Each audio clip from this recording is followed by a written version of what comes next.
એક શાંત સરોવર હોય, પાણી એટલું સ્થિર અને નિર્મળ હોય કે એમાં આકાશ, વાદળ, વૃક્ષ બધાનું પ્રતિબિંબ એકદમ વ્યવસ્થિત રીતે ઝીલાતું હોય. જેવું આસપાસનું સૌંદર્ય, એવું જ સૌંદર્ય એ પેલા તળાવમાં દેખાતું હોય. હવે કોઈ બાળક આવે અને જોરથી પથરો ફેંકે પેલા તળાવમાં, તરંગો ઉછળે, વમળ સર્જાય, પ્રતિબિંબ તૂટી જાય, વૃક્ષ સીધું દેખાતું એ વાંકું થઈ જાય, આકાશ ટુકડે ટુકડા થઈ ગયું હોય એવું લાગે. હવે ખરેખર પોતે પૂછો કે આકાશ છે એ વાસ્તવમાં ટુકડામાં વહેંચાય છે? વૃક્ષ ખરેખર વાંકું થઈ જાય છે? ના, નથી થતું. પણ ખાલી એટલું થાય છે કે પાણી હલે છે તો બધું ખળભળી ઉઠે છે, પ્રતિબિંબ આખે આખું હલી જાય છે.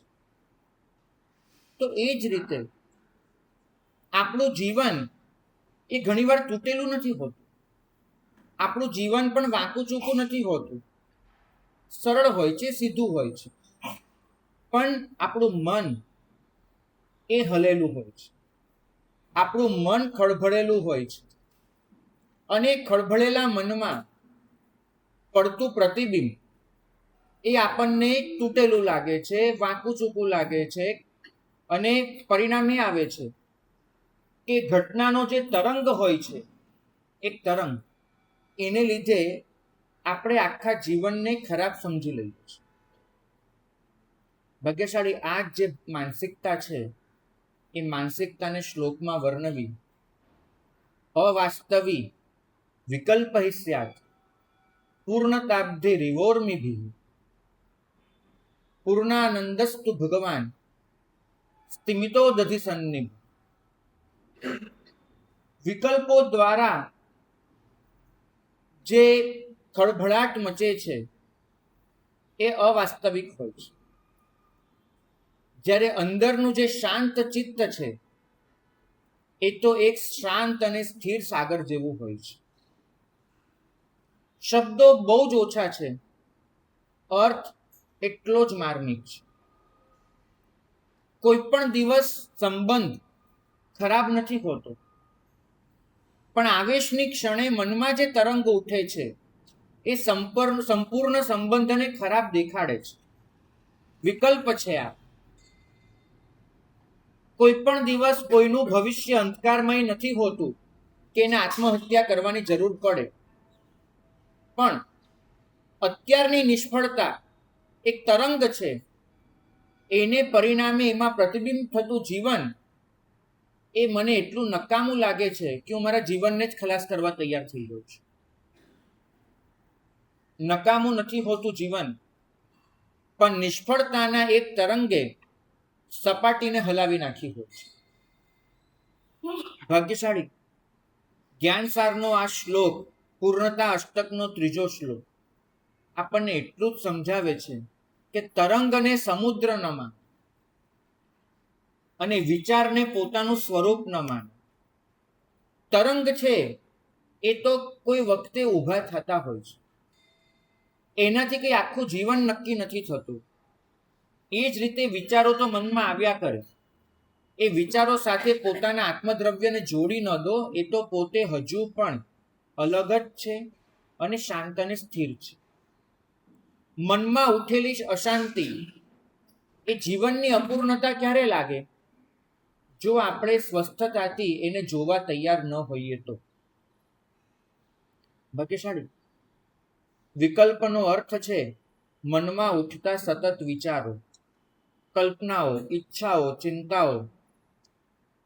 તમે તમારા મનને જુઓ.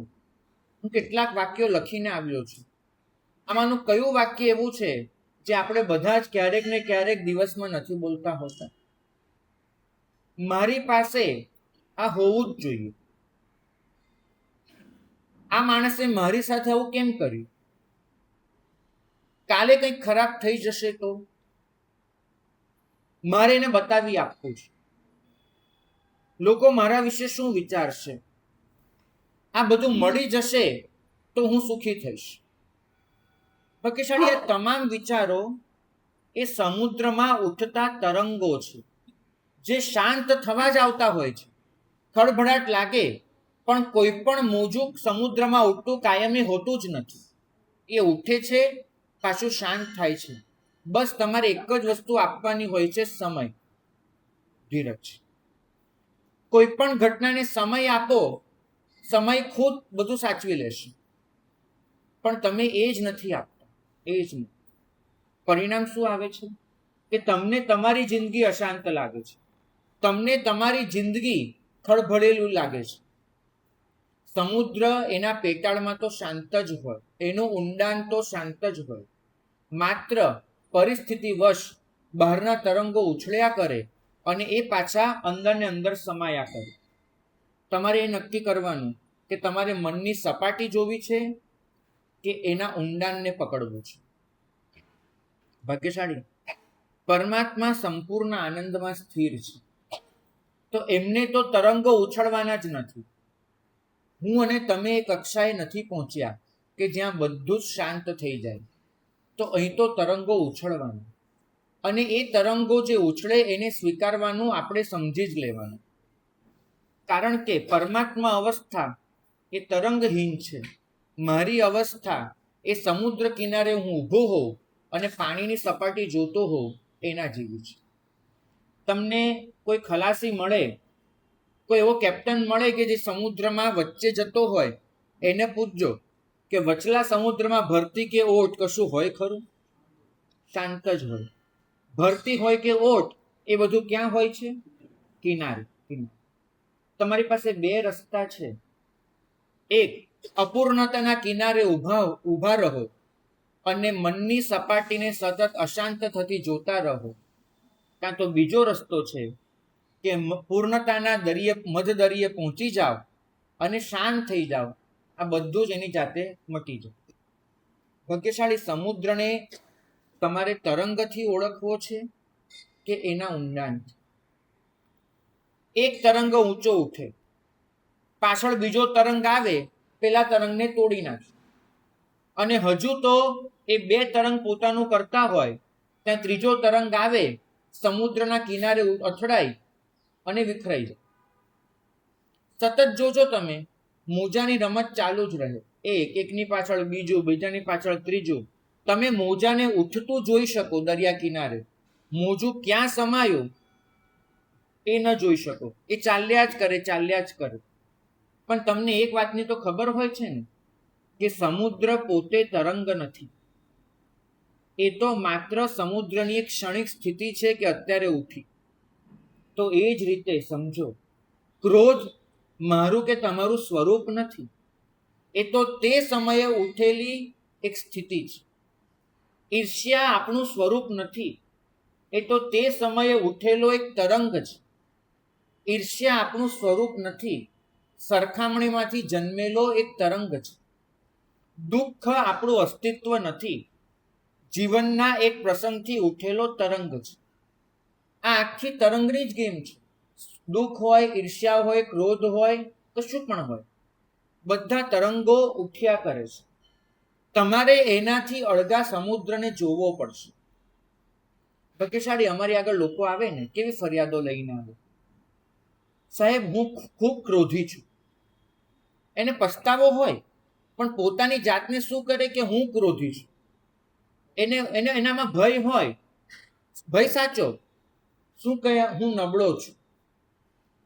એના જીવનમાં ખરેખર નિષ્ફળતા હોય, બોલે શું, મારાથી કંઈ નહીં થાય. સાહેબ મારાથી કંઈ નહીં થાય. કોઈ સંબંધ તૂટી જાય, ચોક્કસ એક તરંગ છે, પણ ઊંડું તત્વજ્ઞાન રજૂ કરે અમારી આગળ, સાહેબ આ સંસારમાં કોઈ કોઈનું નથી. તમે વિચારો કે તરંગવશ તમે તમારા સ્વરૂપને કેમ જોડી દો છો. એટલું સમજો કે અત્યારે આ છે, કાલે બીજું હશે જ. પરમાત્માએ ગૌતમ સ્વામીને બહુ સરસ કહ્યું કે સંસારની દરેક ઘટમાળ એને તરંગ તરીકે જોવાનું શીખી જઈએ તો પછી દરેક વિવળતા આપોઆપ શાંત થઈ જાય છે. આવે છે જાય છે, આવે છે જાય છે.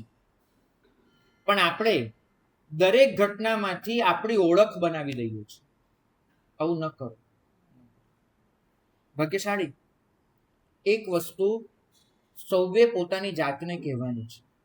જ્યારે જ્યારે ખળભળાટ મચે, જ્યારે જ્યારે મનમાં વિવળતા આવે, જ્યારે જ્યારે અકળામણ જાગે, કંઈ પણ થાય, પોતાની જાતને એટલું જ કહો કે આ અત્યારે ઉઠેલો તરંગ છે.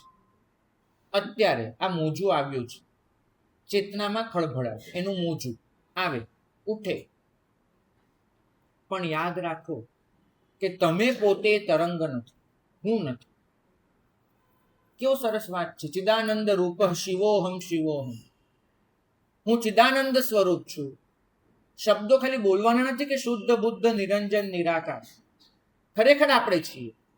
માત્ર ઘટનાના પથરાઓ આવે છે અને મનમાં વિવળતાના વલયો સર્જાય છે. કોઈ અંદર એક લાકડી નાખે છે અને એ લાકડી પાણીને ચીરી દે છે તત્પૂર્ત. કોઈ અંદર કચરો ફેંકે છે અને મોજા ઉછળે છે. પણ તમારે એ ઘટનાના પથ્થરને પથ્થર તરીકે જોઈને તમારી અંદર જે તરંગ ઉઠે છે ને તરંગ તરીકે જોતા શીખવું પડે. નક્કી કરો કે મારે તરંગ ભેગું વહી જવું છે કે શાંતિથી એ તરંગની લીલાને જોઈ લેવી છે. તમે તમારી અંદર તપાસશો ને, ખરેખર મને જડેલું એક તત્વ જડશે. બહુ મહેનતથી મેં આ તત્વ શોધ્યું છે, બહુ મહેનતથી. પણ એટલા ફટકા ખાધા કે જીવને આ તત્વ મને સમજાવી દીધું. મને સમજાયું કે વાત નાની હોય છે, વાર્તા મોટી હોય છે. હંમેશા મને સમજાયું વાત બહુ નાની, પણ એના પરથી મારું મન જે વાર્તા લખે છે એ 10 ગણી મોટી. બહુ સ્વાભાવિક રીતે તમે કોઈને મેસેજ કર્યો છે, તમે કોઈને કંઈ સંદેશો મોકલ્યો છે, હવે એનો જવાબ નથી આવતો, બરાબર? તો એક વાત કેટલી છે જવાબ ન આપવો, પણ હવે તમારું મન કેટલી વાર્તાઓ લખે છે એ જુઓ. તે મને હવે ઇગ્નોર કરે છે, તે મને હવે મહત્વ નથી આપતો. કદાચ એને ગુસ્સો આવ્યો હશે, કદાચ મારાથી કંઈ ખોટું થઈ ગયું હશે. આપણે 10 વાર વિચારી લઈએ. બીજાઓને તો જવાબ આપે છે, મારી સાથે જ આવું કરે છે. તમે જુઓ, ઘટના હોય છે, હકીકતો માણસે બદલાય છે. કેમ કે ઘટના એ વાસ્તવિકતા છે, હકીકત તમારા મને એ વાસ્તવિકતાના આધારે સર્જેલી કલ્પના છે. વાર્તા હંમેશા કાલ્પનિક હોય છે, વાત વાસ્તવિક હોય છે. તમે વાતને પકડો છો કે વાતના આધારે કેટલી વાર્તાઓ લખો છો એ ખાસ ચેક કરજો. મારું મન ખૂબ વાર્તાઓ લખતું હતું. હું બહુ ફળદ્રુપ ભેજાનો હતો, બહુ કાલ્પનિક. તો એક નાની પણ વાત એનામાં મોટી મોટી વાર્તાઓ લખી નાખું. એક સમયે સમજાયું કે વાતને વાત તરીકે રહેવા દઈશ ને તો મારું જીવન બહુ શાંત અને સુખી થઈ જશે. વાર્તાઓ ન બને. ઘટના એક બને, એ ઘટનાના આધારે થતા અર્થઘટનો એ તમારા અપાર હોય, અપાર. નિશ્ચય પર પહોંચો, હવે મારે ક્યારે એને જવાબ નથી આપવો. એ મારા 3 કોલ ન ઉપાડે, હું સામે 6 કોલ એના નહીં ઉપાડું, હું જવાબ નહીં આપું. વાર્તા તમારી અંદર એક પ્રતિભાવ જગાડે છે અને એ પ્રતિભાવ તમારો આક્રમક હોય છે. અત્યાર સુધી તમે ડિફેન્સિવ રમતા હતા, તમે અચાનક જ એકદમ તોફાની મૂડમાં આવી જાઓ છો, બદલો લેવાના મૂડમાં. કેમ કે તમારું મન ઘટનાની આસપાસ અનેક વર્તુળો સર્જી ચૂક્યું છે. મને ખબર છે કે પાણી જેટલું શાંત હોય ને, જેટલું શાંત, એટલી ઝડપથી પથરાને એક્સેપ્ટ કરવી. પણ પથરા એક્સેપ્ટ ન કરો તો પછી વમળો વધતા જ રહે. એક ઉત્તર ન મળ્યો, એક ઉત્તર, એક સંદેશાનો જવાબ ન આવ્યો, તમારો આખો સમુદ્ર ખળભળી ગયો, આખો સમુદ્ર. કોઈ સભામાં ધારો કે આપણું નામ ન લેવાયું, બન્યું કોઈ કામ આપણે કર્યું હતું અને આપણા નામનો ઉલ્લેખ ન થયો. તમે જુઓ, આ ઘટના છે. તમારું મન કેટલાય વાર્તાઓ લખીને છે. મને જાણી જોઈને અવગણવામાં આવે છે, મારી કોઈ કિંમત નથી, બધા મારી વિરુદ્ધ છે. તમારું મન એ વાતને ન સમજી શકે કે નામ ભૂલથી પણ ન લેવાયું હોય એવું બની શકે છે, કદાચ ભૂલમાં રહી ગયું હોય એવું બની શકે. પણ તમારા મનને હકીકતને સમજવા કરતા કલ્પના કરવામાં વધારે રસ છે. ખાસ યાદ રાખજો, તમારું મન હકીકતને સમજવા માટે જેટલું તૈયાર હોય છે એના કરતા વધારે કલ્પનાઓ કરી કરીને દુઃખી થવામાં વધારે રસ રાખે છે, કેમ કે તમારા મનને દુઃખ ગમે છે. ભાગ્યશાળી મોટા ભાગના દુઃખમાં વાત ઓછી વાર્તા વધારે હોય છે. વાત ઓછી વાર્તા વધારે. અને એક ખાસ માર્ક કરજો, આપણને ઘૂમડું થાય ને, ડોક્ટર આપણને કહે કે એના પર હવે હાથ નહીં ફેરવતા, બરાબર, એને પંપાડતા નહીં, જેટલું પંપાડશો એટલું પેલું ઘૂમડું વધશે. અને તમે જુઓ, દિવસમાં 25 વાર તમારો હાથ છે એ ત્યાં જ જાય એને પંપાડવામાં, એને કરવામાં. કેમ? જેટલી વાર પંપાડો ને એટલી વાર એક વેદના થાય, નાની વેદના, કેમ કે આંગળી અડકે, પેલી ચામડી સૂજેલી હોય એટલે વેદના થાય. પણ એ પંપાડવાની વેદના મીઠી લાગે, કેમ કે તમારું મન એ પોતાના ઘાને પંપાડીને એ મીઠાશ અનુભવવા માંગે છે. એ જ રીતે એક વાત થઈ ગઈ, પતી ગઈ, તમારું મન એ પતવા નથી દેતું, એને પંપાડીને નવી નવી વાર્તાઓ, અને પછી એ વાર્તાઓના આધારે થતી ચર્ચાઓ. તમે કોઈની સાથે વાત કરો ને, એ વાત કરતા ચર્ચા વધારે હોય છે. એ તમે કર્યા જ કરો અને પરિણામ શું આવે? તમારી જરૂરિયાતો તો બહુ નાની હોય, તમારા વિકલ્પો એ વધતા જ. ભાગ્યશાળી તમારા જરૂરિયાત એટલું કહે છે કે આ કાર્ય કરવું જરૂરી છે, વિકલ્પ કહે છે કે આ કાર્ય મારી ઈચ્છા મુજબ થવું જોઈએ. તમે નહીં માનો, મેં મારી જિંદગીમાં મારી સામે પતિ પત્નીને પડદાના રંગ માટે ઝઘડો કરતા જોયા છે. પડદો બારી આગળ એક જરૂરિયાત છે કે આપણે લગાડીએ બારી આગળ, જેથી બારીનો પ્રકાશ અંદર ન આવે જરૂર કરતા વધારે, અથવા તો આપણી કોઈ ક્રિયા એ બહારના લોકો જોઈ ન શકે. પડદો છે, પણ એના રંગ માટે ઝઘડો થતો મેં પોતે જોયો છે. આનો અર્થ શું કરવાનો? કે જરૂરિયાત પર વિકલ્પ હાવી થઈ રહ્યા છે. જરૂરિયાત છે કપડું લગાડવું, પણ એના પર વિકલ્પો બહુ વધી ગયા છે. ભાગ્યશાળી વિકલ્પ કહે છે કે આ કામ આ રીતે જ કરવાનું. જરૂરિયાત કે મને યોગ્ય આવક જોઈએ, મને કમાવા પૂરતું જોઈએ.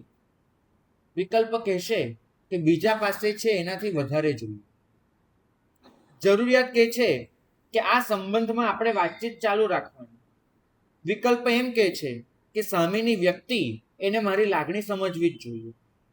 ભાગ્યશાળી વિકલ્પોનો કોઈ અંત નથી હોતો, જેમ મોજાનો નથી હોતો. એ આવ્યા જ કરે. એક વિકલ્પ તમે હંમેશા પાળી રાખ્યો છે તમારા મનમાં, હંમેશા માટે, કે આટલું મળી જશે પછી હું શાંત થઈ જઈશ. ખાસ તપાસ છે, આટલું થઈ જશે પછી હું શાંત થઈ જઈશ. આ વિકલ્પને તમે એટલો પોષ્યો છે, એ આટલું છે ક્યારેય પૂરું નથી થતું, ક્યારેય નહીં. ઓલા મમ્મણ છે, શ્રેણીકે પૂછ્યું કે મમ્મણ ક્યારે શાંત થશો તમે? આટલા ઘનઘોર અંધારી રાત્રે, આટલા ભયંકર વરસાદમાં, પેલી નદીમાં લાકડા તણી આવે, લાકડા વીણવા નીકળો છો, બરાબર, જે લાકડાના 2 રૂપિયા પૂરા ઉપજવાના નથી, એના માટે જીવને જોખમમાં નાખો છો, ક્યારે શાંત થશો? મમ્મણ લઈ ગયો પોતાને ત્યાં. શું હતું પેલા ભંડારમાં? શ્રેણિકના ખુદના ખજાનામાં નથી એવું એક રત્ન જેની પાસે નથી, એવા રત્નથી જડેલો આખો બળદ એક આખો છે, બીજો અધૂરો છે, અધૂરો ખાલી 2 શિંગડા બાકી છે. આટલું. મમ્મણે કહ્યું કે સાહેબ આ 2 શિંગડા પૂરા થઈ જાય ને પછી હું શાંત થઈ જઈશ. ક્યારે એ 2 શિંગડા પૂરા થાય ખરા? આટલું થઈ જાય પછી હું શાંત. મનનું એ આટલું ક્યારેય પૂરું થવાનું નથી, ક્યારેય નથી થવાનું. ભાગ્યશાળી એક તરંગ કિનારે પહોંચે ત્યાં બીજો ઉઠી જ જવાનો છે. મેં એકવાર મારા દાદાને પૂછ્યું હતું કે તમારા જમાનામાં ને અમારા જમાનામાં ફરક શું? મોટો ફરક. મારા દાદાએ કહ્યું કે અમારા જમાનામાં પણ થોડુંક હતું, પણ તમારામાં બહુ વધી ગયું છે. મેં કીધું શું? મને કે તમે તમારા આનંદને હંમેશા ભવિષ્યમાં ધક્કો મારો છો. વાક્ય બહુ અઘરું લાગ્યું, મને સમજાયું નહીં કે આનંદને ભવિષ્યમાં ધક્કો મારો છો. મને ન સમજાયું. મને કે જુઓ, હું તમને પૂછું તને કે બેટા શાંતિ ક્યારે મળે, તો તું મને ચોક્કસ એમ કહીશ કે દાદા પરીક્ષા પૂરી થાય ને પછી હું શાંત થઈશ, ત્યાં સુધી મને ટેન્શન છે. પરીક્ષા પૂરી થાય ને રિઝલ્ટ આવી જાય પછી હું શાંત થઈ જઈશ. મને કે બેટા તું અત્યારે શાંત રહી શકે, પણ તે તારી શાંતિને ક્યાં ધકેલી? ભવિષ્યમાં. મારે અત્યારે શાંત નથી થવું, પરીક્ષા પૂરી થાય પછી શાંતિ. તો તું તારી શાંતિને ભવિષ્યમાં ધક્કો મારે છે. અત્યારે તારા પિતાજીને પૂછું કે તમને આનંદ ક્યારે, તો તારા પપ્પા મને શું કહેશે? મને આ નોકરી મળી જાય ને પછી આનંદ. તો અત્યારે નહીં, નોકરી મળી જાય પછી. તારી મમ્મીને પૂછું સંતોષ ક્યારે, તારી મમ્મી મને શું કહેશે? આપણે ઘરનું ઘર થઈ જાય ને પછી સંતોષ. તો આ સંતોષ, આનંદ, શાંતિ બધું અત્યારે મળે એવું છે, પણ તમે બધા જ એને ક્યાં મોકલશો? ભવિષ્યમાં, ફ્યુચરમાં, જે ફ્યુચર ક્યારે આવવાનું જ નથી. બહુ જાણીતી વાત છે કે રાજાએ ઇનામ જાહેર કર્યું 1 લાખ સોના મોર. તે એટલું સરસ કામ કર્યું છે, 1 લાખ સોના મોર, પણ આજે નહીં કાલે આપીશ. સારું, પેલો બીજે દિવસે લેવા ગયો. રાજાએ કીધું મેં તને શું કહ્યું તું? આજે નહીં કાલે આપીશ. ત્રીજે દિવસ, ચોથો દિવસ, ક્યારે એ વસ્તુ બનવાની છે? આજે નહીં કાલે. એ ક્યારેય કાલ આવવાની છે?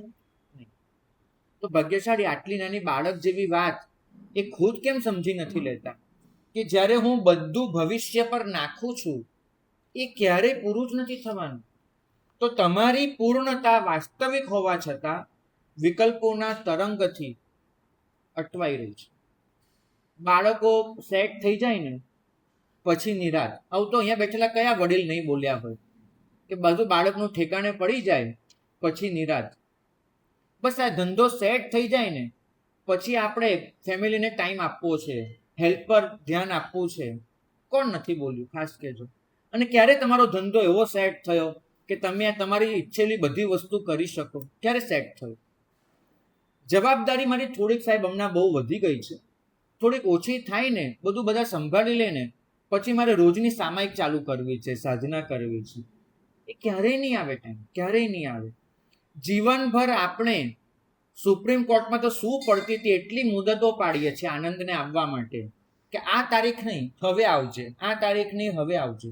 આનંદની તારીખ પર તારીખ પડ્યા જ કરે, અને જ્યારે એ તારીખ આવે ત્યારે નવા પ્રશ્નો ઊભા થઈ ગયા હોય.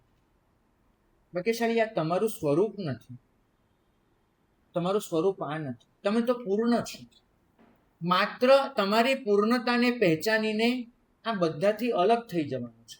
નથી એમ કહેતો કે બાળકોને સેટ કરવાની મહેનત ન કરો, એમ નથી કહેતો નોકરી ધંધો એને સંભાળવાની મહેનત ન કરો, એમ પણ નથી કહેતો કે જવાબદારીઓમાંથી ભાગી છૂટો, નહીં. પણ એટલું કરો કે જે તમારે કરવું છે એ આજથી શરૂ કરો, કાલ પર નહીં નાખો. તમે કહો કે હું પછી કરીશ, એ પછી ક્યારેય નથી આવવાનું. જે કરવું છે આજથી શરૂ કરી દો. ભાગ્યશાળી બહુ સરસ વાક્ય ટીકાકાર ભગવંતે લખ્યું છે કે પ્રાપ્ત કરવા માટે પુરુષાર્થ ચોક્કસ કરો.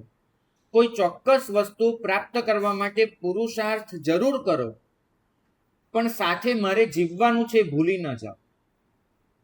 ઘણી બધી વખત પેલું એટલું મન પર ચડી જાય છે કે મારું જીવન એ પણ એની સાથે ભૂલાઈ જાય છે. આ વસ્તુ થશે પછી હું શાંત થઈશ. આ વિચાર સ્વયં એક તરંગ છે. મને અનાથી મુનિની વાત આ સંદર્ભે બહુ જ યોગ્ય લાગે છે. ભાગ્યશાળી એમની પાસે શું નહોતું? માતા, પિતા, પ્રેમાળ પત્ની, સ્વજનો અને દવા કરાવી શકાય એવો અઢળક પૈસો.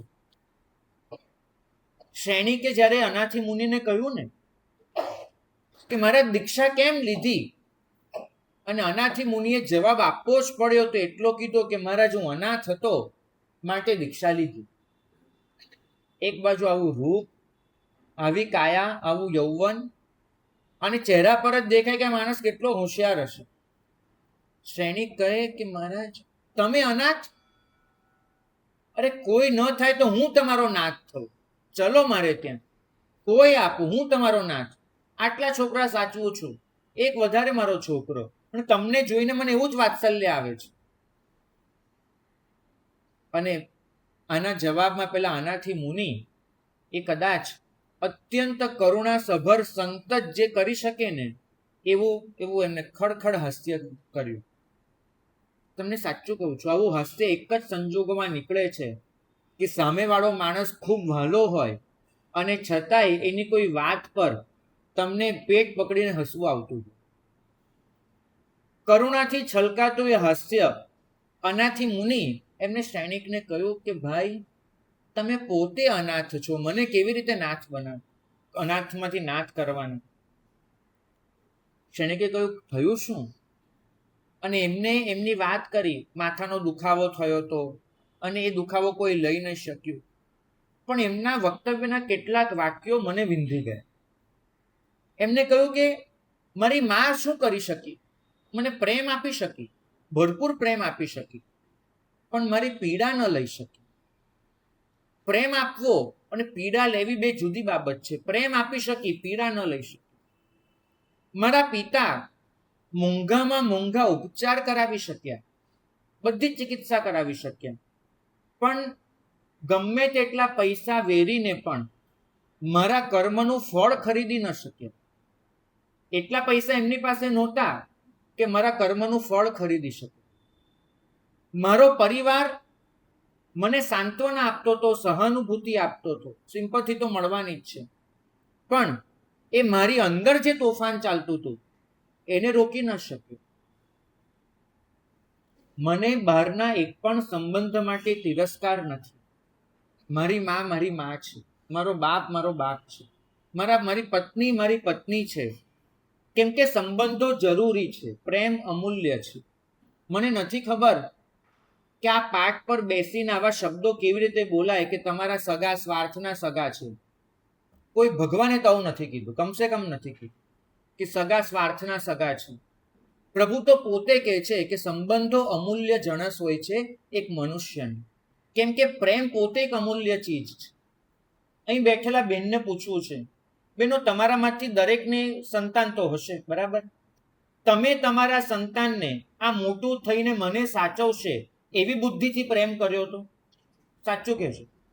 તમે એને દૂધ પીવડાવ્યું, આ મોટો થઈને જ્યારે મારા હાથ પગ નહીં ચાલે ત્યારે મારા મોઢામાં કોળિયા મૂકશે એવી બુદ્ધિથી દૂધ પીવડાવ્યું હતું? એના બધા જ અંગો સાફ કર્યા હતા, જ્યારે મને બેડ રેસ્ટ આવશે, હું ઊભી નહીં થઈ શકું, ત્યારે આ મને સાફ કરી આપશે એવી રીતે તમે કર્યું હતું? નહીં. તમે તમારા સંતાનને જે સ્નેહ આપ્યો એમાં સ્વાર્થ હતો? નહોતો, બરાબર? અરે મેં એવા બાપને જોયા છે, દીકરો અમેરિકા જવું કરતો હોય ને, પોતાનું પીએફ થી લઈને બધું જ એને આખી જિંદગીની કમાઈ એ દીકરા પાછળ લગાડી દે, ઉપરથી દેવું કરે. દીકરો તો ત્યાં ભણે ગણે જે કરવું એ કરે, બાપ અહીંયા મજૂરી કરીને દેવા ચૂકવે. આવા બાપને મેં જોયેલા છે, તમે પણ જોયા છે. એ સ્વાર્થ હોય છે. દીકરો તો એની જિંદગી પરદેશમાં બનાવે, વર્ષે 2 વર્ષે એકવાર મોઢું દેખાડવા આવે ત્યારે ડોલરના થોડાક રૂપિયા કન્વર્ટ કરીને આપતો જાય. બાપ તો હંમેશા એની રાહ જોતો જ રહી જાય. આ બને છે કે નથી બનતું? કયો સ્વાર્થ હતો કે બાપે પોતાની જીવનની મૂડી એ દીકરા પાછળ ખર્ચી નાખી? કયો સ્વાર્થ? કશું જ નહીં. તો પછી આપણે એવું કેવી રીતે કહી શકીએ કે આ બધા સગા સ્વાર્થના સગા છે? એવું કેવી રીતે કહેવાય? કમસે કમ હું એવું માનું છું કે આ વાક્ય બોલતી વખતે મા બાપને તો બહાર રાખવા જ જોઈએ, એવું મારું માનવું છે. અને એવા કેટલાક પરિવારજનો કે જેને નિસ્વાર્થ ભાવે પ્રેમ આપ્યો છે. તો અનાથી મુનિએ કીધું કે શ્રેણિક, મારું એક પણ સગું સ્વાર્થનું હતું એવું હું કહેવા તૈયાર નથી. મારે મન આજે પણ એ દરેક સંબંધનું મૂલ્ય છે, કેમ કે દરેક જણે મને પ્રેમ આપ્યો છે, સાંત્વના આપી છે, હૂંફ આપી છે, મને બચાવવાનો પ્રયત્ન કર્યો છે. હું સંબંધો પ્રત્યે તિરસ્કાર નથી રાખતો, જરૂરી છે, પણ મારી વાત એટલી જ છે કે મને એ સંબંધોની મર્યાદાનું ભાન થઈ ગયું છે. સંબંધોમાં તિરસ્કાર નથી, પણ સંબંધોમાં મર્યાદાનું ભાન છે કે ગમે તેટલી હૂંફ મારા સ્વજનો મને આપવા માંગે, અંદરની શાંતિ ઉધાર મળી શકતી નથી. ક્યાંય તમને અંદરની શાંતિ એના ઇન્જેક્શન્સ વેચાતા મળતા હોય તો મને કહેજો. ભાગ્યશાળી અનાથી મુનિએ જે છેલ્લું વાક્ય કહ્યું ને, કદાચ આપણા માટે પંચ લાઈન બની જાય એવું છે.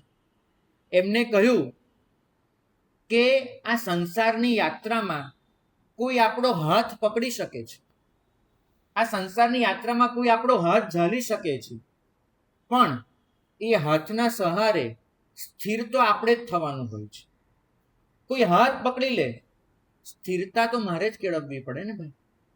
તો બસ એ જ રીતે મારું દરેક સ્વજન મને હાથ આપવા માંગે છે, સ્થિરતા તો મારે કેળવવાની, અને એ અર્થમાં હું અનાથ છું. સગા ન હોવા એ અર્થમાં નહીં, પણ મારે જે જોઈએ છે એ સગા આપી શકે એમ નથી, એ અર્થમાં હું અનાથ છું. ભાગ્યશાળી પરમાત્માના ખોળે બેસવું એ બીજું કંઈ જ નથી.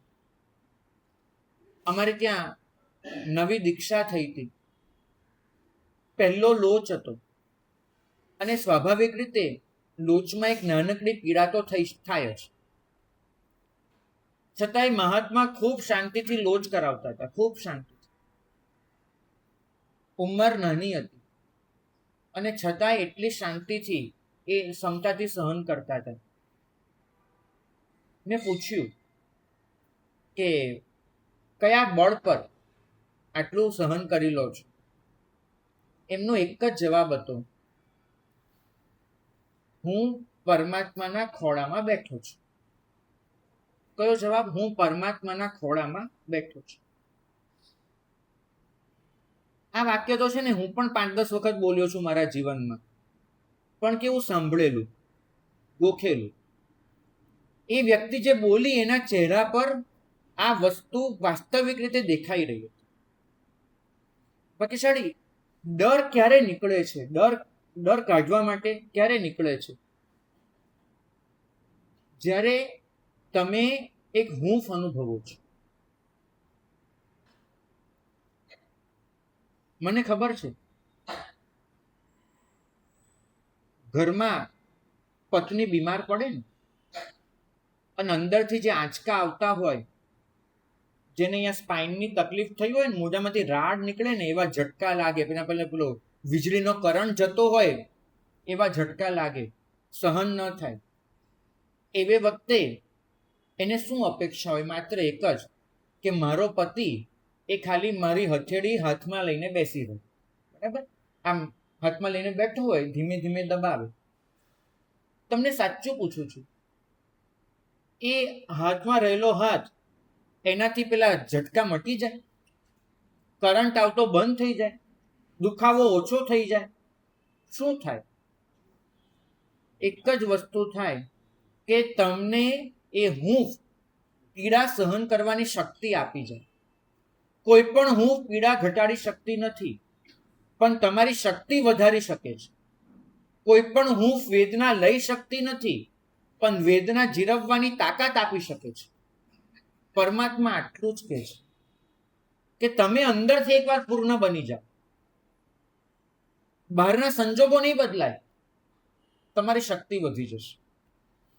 અમને ખબર છે, સ્કૂલમાં ક્યારેક અમે બી લાફા ખાધા હતા, અને અમારા પ્રિન્સિપાલ હતા, આનાથી તો મોટો જ હાથ હતો એનો, અને ગાલ પર મારે ને. આજના જમાના જેવા પેલા કાયદા તો ખબર નહીં, એ સમયે હતા તો મને આવડતા નહોતા, એટલે ખાવો પડતો તો લાફો. બરાબર છે? આજના મા બાપ તો કદાચ ફરિયાદ કરવા જતા બી રહેતા હશે. હા, બિલકુલ બિલકુલ, સારું છે. આટલા સીધા છે એમાં ખાધી છે એનો જ એક પરિણામ છે. નથી ખાધી. સારું. તો લાફો ખાવો પડે, પણ અમે એક ટ્રીક શોધી લીધી હતી. કદાચ આ ટ્રીક તમે પણ અજમાવી હશે, નહીં હોય તો હવે અજમાવી લેજો. હવે કોઈ વસ્તુ આવે તો, કે જ્યારે તમને લાફો મારે ને એ સમયે તમારે શ્વાસ સ્થિર કરી લેવાનો. જો તમે એ વખતે એકદમ કડક ન હો, જેટલું કડક હોય એટલું જોરથી વાગે, પણ તમારે શરીરને ઢીલું છોડી દેવાનું. શ્વાસ ઊંડો લઈ લેવાનો, ફેફસા ભરી દેવાના, શરીરને ઢીલું છોડી દેવાનું. કડક શરીર પર માર વધારે લાગે. તમે જોજો, તમને ડોક્ટર ઇન્જેક્શન આપવા આવે ને, ખબર નહીં કોઈકને ઇન્જેક્શનનો ડર લાગે, આટલું નાનું હોય એનોય ડર લાગે, બરાબર? તો શું કરે માણસ? ચામડી એકદમ કડક કરી નાખે, ડરના માર્યા ખેંચાઈ જાય. ડોક્ટર શું કે? રિલેક્સ રિલેક્સ, શાંત થાવ, તો ઇન્જેક્શન ઓછું વાગશે. તો આ જ વસ્તુ અમે શ્વાસ સ્થિર કરી લઈએ અને શરીર એકદમ ઢીલું છોડી દઈએ. ખબર નહીં પણ 5% ઓછું વાગતું હતું એવું લાગતું હતું અમને, કે થોડુંક ઓછું થઈ જતું હતું.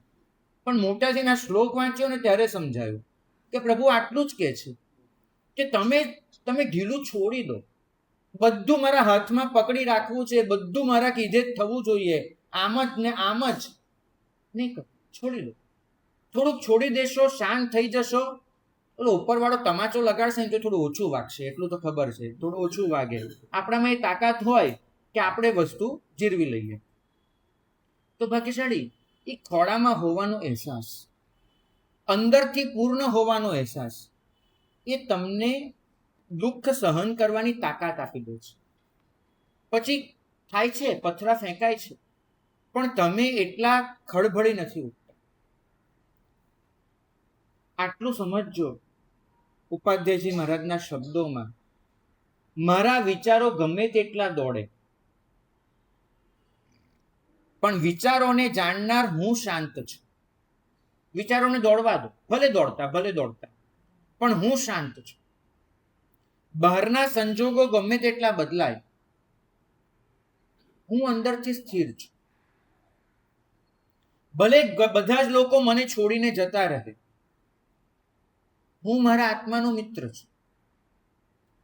ભલે સમસ્યાઓ અદૃશ્ય ન થઈ જાય, પણ હું મારી જાતને સમસ્યાઓ નીચે દબાવી નહીં દઉં. ભાગ્યશાળી. જ્યારે આત્માના શરણે જઈએ છીએ ને, ત્યારે તોફાનો ઓછા નથી થતા. એ તો જે કર્મવશ જે તોફાનો આવવાના જ છે, પણ એ પૂર્ણતાનો અહેસાસ તમને તોફાનોમાં તૂટી પડતા બચાવે છે. તોફાનને રોકી ન શકાય, મકાનને મજબૂત બનાવી શકાય. બસ આટલું સમજજો. આજ સુધી કોઈ વૈજ્ઞાનિક એવી શોધ નથી કરી શક્યો કે તોફાનોને આવતા કેમ રોકવા. એ હરિકેન પણ આવે ને ટોર્નેડો પણ આવે, તોફાન તો આવવાના. શોધ એ કરી શકાય છે કે મકાન પત્તાના મહેલની જેમ તૂટી ન જાય એવું મજબૂત કેવી રીતે બને. એ શોધ ચોક્કસ થઈ છે ને. તોફાન અટક્યું નહીં, મકાનો મજબૂત બને. તો ભાગ્યશાળી પ્રભુ એ જ કહે છે કે બહારના તોફાનો જે કર્મવશ આવે છે એને તો શાંત કેવી રીતે કરવાનું. એને શાંત કરવાની ચાવી તો ભગવાન પાસે બી નહોતી, પણ અંદરના મકાનને મજબૂત બનાવી શકાય છે કે બહારના તોફાન વચ્ચે પણ એ અડીખમ રહે, એ પૂર્ણતાનો અહેસાસ બરકરાર રહે. ભાગ્યશાળી. મહર્ષિ નાગેન્દ્ર પાસે એક સાધક આવ્યો અને આવીને કહે કે મારા મનમાં વિચારોના આમ જેમ ઘોડાપૂર આવે, ઘમસાણ ચાલે છે. એક આવે ત્યાં બીજો ને તો ત્રીજો. મનને શાંત કરવાનો બહુ પ્રયત્ન કરું છું, પણ જેટલો પ્રયત્ન કરું એટલા વધારે વિચારો આવે છે. હું શું કરું? મહર્ષિ પાસે પાણી ભરેલો કાચનો એક નાનકડો પોટ હતો, ઘડો હતો. તો મહર્ષિએ બાજુમાંથી મુઠ્ઠી માટી લીધી અને પેલા ઘડામાં નાખી દીધી. હવે પાણી કેવું થઈ જાય? દોડું, મલિન થઈ જાય. ઘડાને જોરથી હલાવેલો, પાણી ગંદુ થઈ ગયું. હવે મહર્ષિએ કહ્યું કે બેટા આ ઘડો સાફ કર. ઘડાને ચોખ્ખો કર્યા, પાણી ચોખ્ખું જોઈએ મને. પેલાએ શું કર્યું? પેલા તો ચમચી નાખીને માટી અંદરથી કાઢવાનો પ્રયત્ન કર્યો. થોડી ઘણી આવી, પણ પાણી તો ગંદુનું ગંદુ જ રહ્યું. જેટલું નાખે ચમચી પાણી ગંદુ ગંદુ ગંદુ રહે. મહર્ષિએ કહ્યું કે થાક્યો બેટા, હવે ઘડો મૂકી રાખ, 15 મિનિટ બેસ. પેલો બેઠો 15 મિનિટ. શું થયું? માટી નીચે બેસી ગઈ, પાણી ચોખ્ખું થઈ ગયું આપોઆપ. પાણીને ચોખ્ખું કરવા માટે કંઈ જ કરવાનું નથી હોતું, એને હલાવવાનું બંધ કરવું પડે. હલાવવાનું બંધ કરો એટલે પાણી એની જાતે ચોખ્ખું થવાનું ચાલુ થાય. અને જેટલું વધારે ચોખ્ખું કરવાનો પ્રયત્ન કરો હલાવીને, એટલું પાણી ગંદુ થાય. બેટા, આ જ વસ્તુ હોય છે.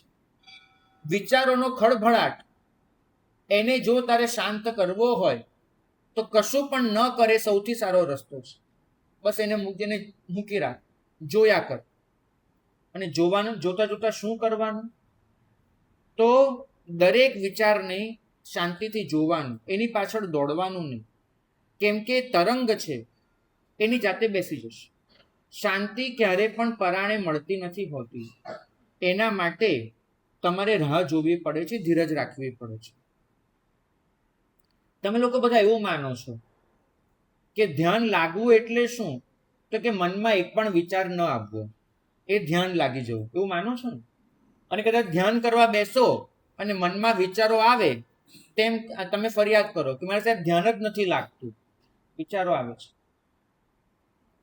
અમારા ગુરુઓ એમ કે ધ્યાન લાગવું એટલે શું? ધ્યાન લાગવું એટલે શું? તો કે બે પ્રકાર એના વર્ણવે. પહેલું, મને વિચારો આવે છે એની ખબર પડવી એટલે ધ્યાન. કેમ કે તમે જ્યારે ધ્યાન નહોતા કરતા ત્યારે તમને તો વિચાર આવે છે એ ખબર નહોતી પડતી. તમે ટીવી જોવા બેઠા હો અથવા કોઈ ગમતી સિરિયલ, વેબ સિરીઝ કંઈ પણ જોતા હો, ત્યારે તમને ખબર પડે છે કે મને વિચારો આવે છે? તમને આવતા તો હોય, તમને ખબર પડે છે નહીં. તો ખબર ક્યારે પડે છે? જ્યારે માળા લઈને બેસો ત્યારે, કે મને વિચારો આવે છે. તો વિચારો તો ત્યારે પણ આવતા હતા, તમને ખબર નહોતી પડતી. હવે તમે શાંત થયા, તમે સ્વસ્થ થયા, એટલે તમને ખબર પડી કે મને વિચારો આવે છે. તો કેટલી મોટી વાત થઈ ગઈ કે તમને ખબર પડી કે મને વિચારો આવે છે. પહેલું તો આ. અને બીજી વાત કે વિચારો તો આવવાના, પણ કેમ કે મનનો સ્વભાવ છે, પણ વિચારો ચોક્કસ વિષય ના આવે એ પણ ધ્યાન છે. એક ચોક્કસ વિષય, એના પર તમારા વિચારો ગતિ કરે, તે પણ ધ્યાન છે. જુઓ, સાધનાની શરૂઆત વિચારોની ઓળખાણથી થાય છે, વિચારોને બંધ કરવાથી નહીં. ખાસ આ તત્વ યાદ રાખજો. સાધનાની શરૂઆત વિચારોને ઓળખવાથી થાય છે, વિચારોને બંધ કરવાથી નહીં. ભાગ્યશાળી, એક વિચાર આવે છે, કાલે શું થશે? પણ એને ઓળખો કે આ ભવિષ્યની ચિંતા છે. એક વિચાર આવે છે, પેલા માણસે મારી સાથે ખરાબ કર્યું. તો આ વિચારોને ઓળખો, એને બંધ કરવાનો પ્રયત્ન ન કરો. ઓળખો પહેલા કે જૂનો ઘા હજુ અંદર પડ્યો છે, જે વારે વારે ખુલી જાય છે અને મને પીડા આપ્યા કરે છે. ક્યારેક એવો વિચાર આવે કે મારે જવાબ આપી દેવો છે, તો ઓળખો કે મારી અંદરથી રિએક્શન આવી રહ્યું છે, મને એની ઉતાવળ થઈ રહી છે. ભાગ્યશાળી, વિચારોને નામ આપતા શીખો. સાચું કહું છું અનુભવથી.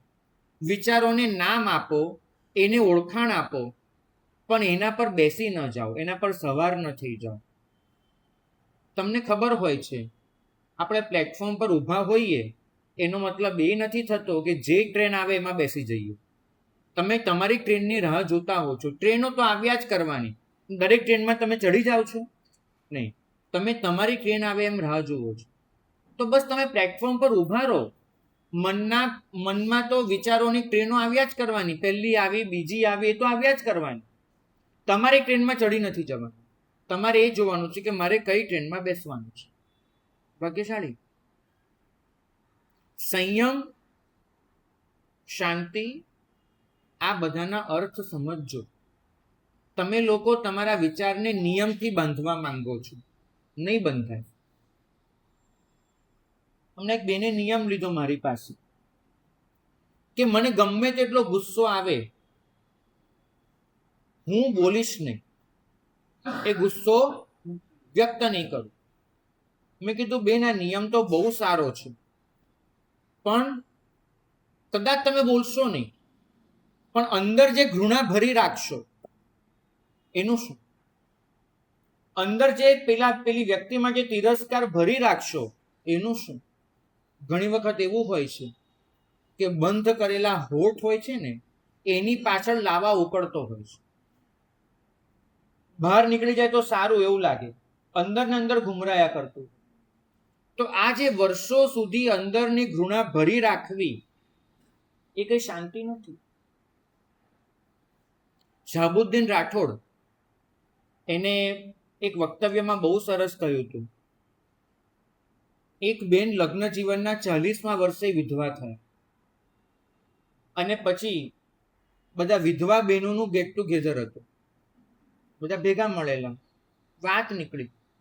બેનને કહ્યું કે હવે તમે તમારો વિચાર શું છે, શું કરવાના છે? બેને જવાબ આપ્યો કે દાળ ઢોકળી એટલી ભાવતી હતી, પણ અમારે એને બિલકુલ નહોતી ભાવતી, 40 વર્ષથી ખાઈ નથી શકી, પહેલી દાળ ઢોકળી ખાવી છે. શાહબુદ્દીન રાઠોડે એમ કહ્યું કે આ વસ્તુ ચોક્કસ આપણને હસાવી મૂકે છે કે 40 વર્ષથી દાળ ઢોકળી ખાવા નથી મળી. ઘણીવાર બહેનોની એવી સ્થિતિ હોય, તમારું ભાવતું જ બનાવવું પડે એ લોકોએ, અને પોતાનું ભાવતું જતું કરવું પડે. બરાબર, આવું બનતું હોય. પતિને જુદું ભાવતું હોય, સસરાને જુદું ભાવતું હોય, દિયર પાછો કંઈ જુદું માંગે, અને દીકરાઓ દીકરીઓ એ તો પાછું કંઈ અલગ જ એમની ચોઈસ હોય. બરાબર, તો સમોસાથી લઈને પાસ્તા સુધીનું બધું બને, પોતાની દાળ ઢોકળી નહીં બને. એવું ઘણીવાર બને એમાં કે જેને જે ભાવતું એ બનાવ્યા કરવાનું, એમાં પોતાનું રહી જ જાય. બને કે નહીં આવું બેન? પણ પછી વિચાર આવે કે આ 40 વર્ષે મનમાં આ જ વિચાર હોય કે આ જાય તો દાળ ઢોકળી ખવાય, તેનું શું કરવું? તમે વિચારો.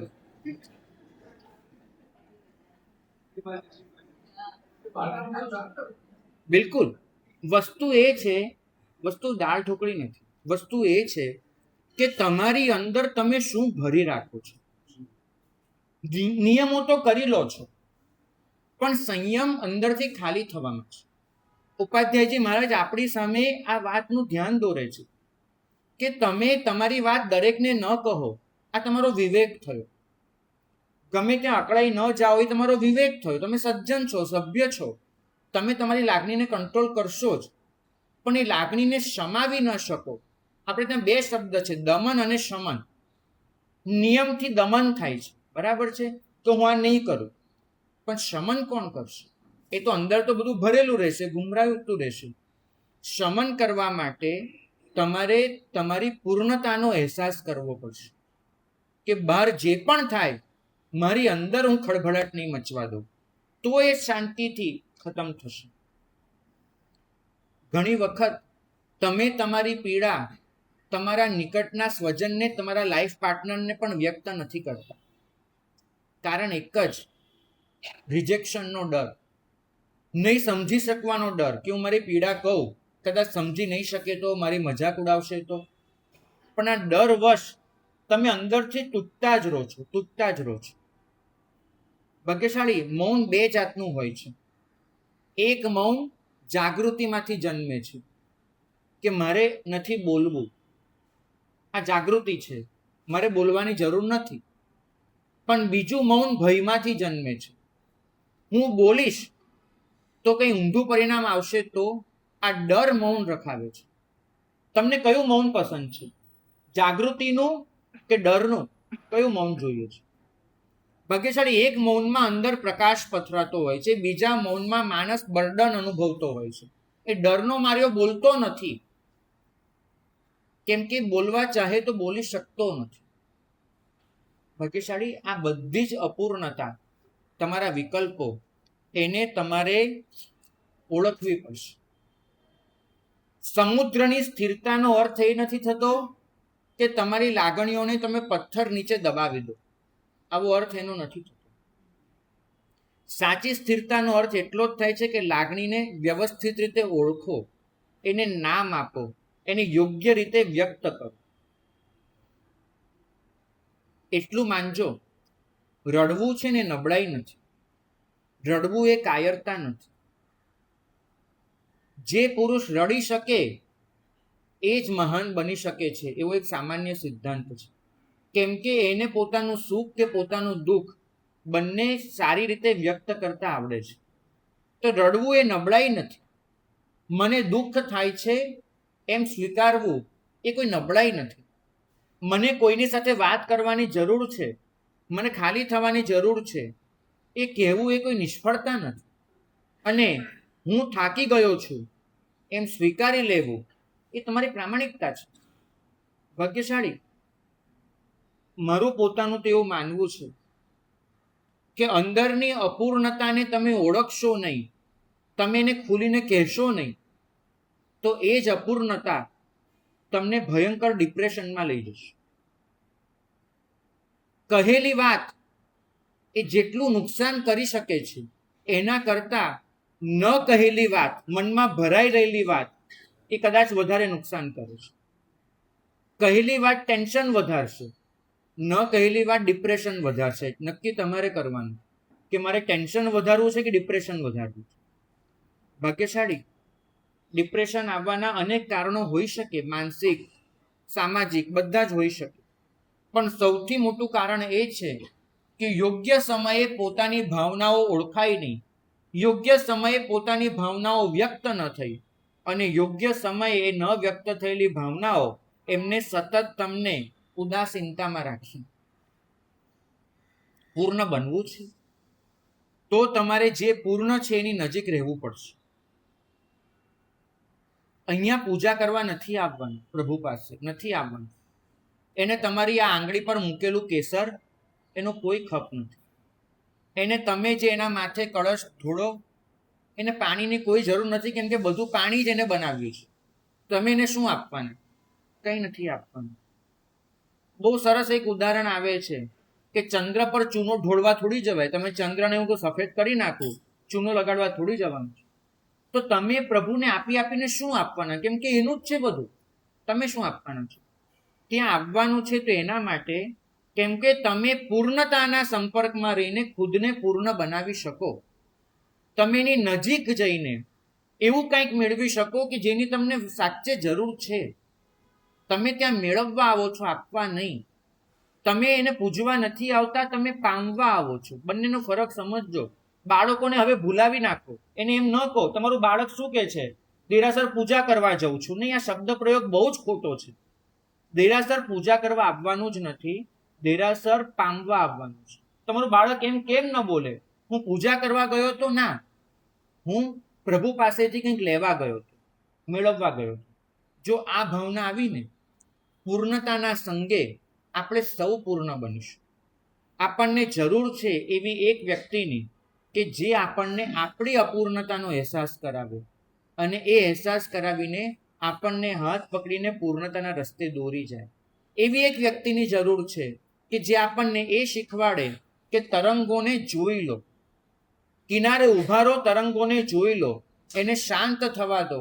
ક્યારેક આ તરંગો મટવાના જ છે અને પાછો શાંત અને સ્થિર સમુદ્ર તમારી નજર સામે આવવાનો જ છે. અવાસ્તવિક વિકલ્પ સ્યાદ પૂર્ણતાબ્ધિ રિવોર્મિભિ. વિકલ્પો દ્વારા જે અપૂર્ણતા આવે છે એ અવાસ્તવિક હોય છે, કાલ્પનિક હોય છે. તમારે શું શીખવાનું છે?